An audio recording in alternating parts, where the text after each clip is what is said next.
শিক্ষক বদলির প্রতিবাদে ছাত্রছাত্রীরা রাস্তায়, প্রশাসন অনুপস্থিত, শিক্ষা দপ্তরের গাফিলতিতে ক্ষোভে ফেটে পড়ল কাঞ্চনপুর। সরকারের শিক্ষানীতি নিয়ে প্রশ্নের ঝড়।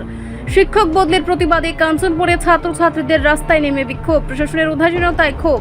শিক্ষা ব্যবস্থার অচলাবস্থা ও প্রশাসনের উদাসীনতায় ক্ষোভে ফেটে পড়ল ছাত্রছাত্রী সমাজ। মঙ্গলবার সকালে কাঞ্চনপুরের কর্ণজয় সিপি হাই স্কুলের ছাত্রছাত্রীরা প্রিয় বিজ্ঞান শিক্ষকের বদলির প্রতিবাদে রীতিমতো রাস্তায় নেমে বিক্ষোভে শামিল হয়।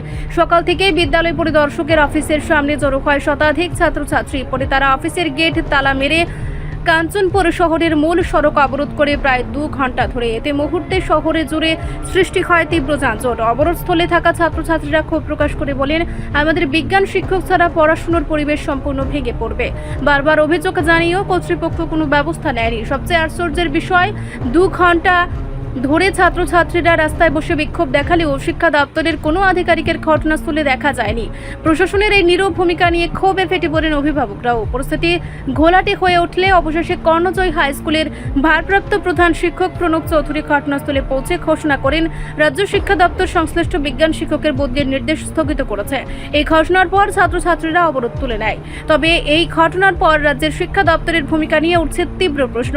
ছাত্রছাত্রীদের বক্তব্য, সরকার শুধু মুখে শিক্ষার উন্নতির কথা বলে, কিন্তু বাস্তবে শিক্ষক সংকটে পড়ে বন্ধ হতে বসেছে ক্লাসগুলি। আমাদের স্কুলের সায়েন্সের টিচার পঙ্কজকে ট্রান্সফার করে অন্য স্কুলে নয় গেছে।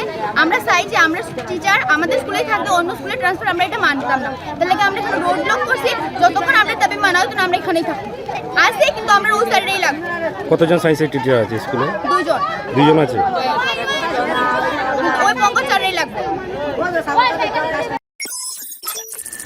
রিপোর্ট সংবাদ প্রতীক্ষা।